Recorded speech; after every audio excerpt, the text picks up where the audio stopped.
Dimanche, les yeux des Guinéens étaient rivés sur la capitale ghanéenne où les chefs d'État de la CEDEAO étaient en conclave pour décider du sort de la Guinée. Le pays a échappé de justesse à des sanctions. L'organisation ouest-africaine a donné un ultimatum de 30 jours aux autorités guinéennes de déposer un chronogramme raisonnable et consensuel. Lansana Kouyaté, ancien Premier ministre et leader de parti politique, espère que la classe politique et les autorités de la transition vont mettre à profit ce délai imposé par la CEDEAO pour trouver un consensus sur la conduite de la transition.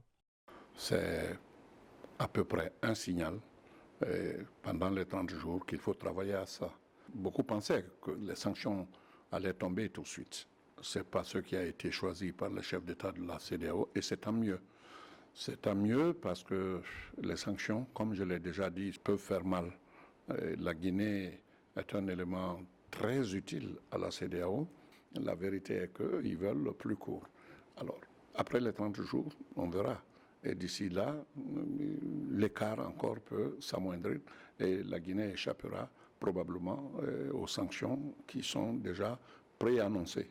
Et je souhaite que Yayi Boni, que je connais personnellement pour diverses raisons, qu'il vienne et qu'on voit ce qui peut être fait sur place.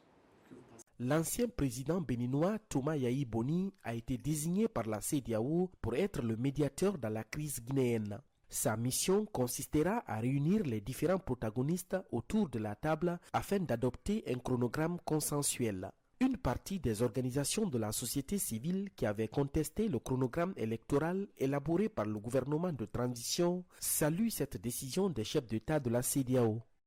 Le chronogramme n'a jamais été consensuel.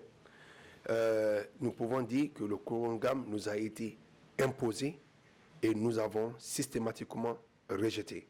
Maintenant que nous passons au dialogue que nous avons tant réclamé avec insistance, aujourd'hui, on se retrouvera au dialogue et, comme l'indique la charte de la transition, nous déciderons le chronogramme en commun accord avec le CNRD.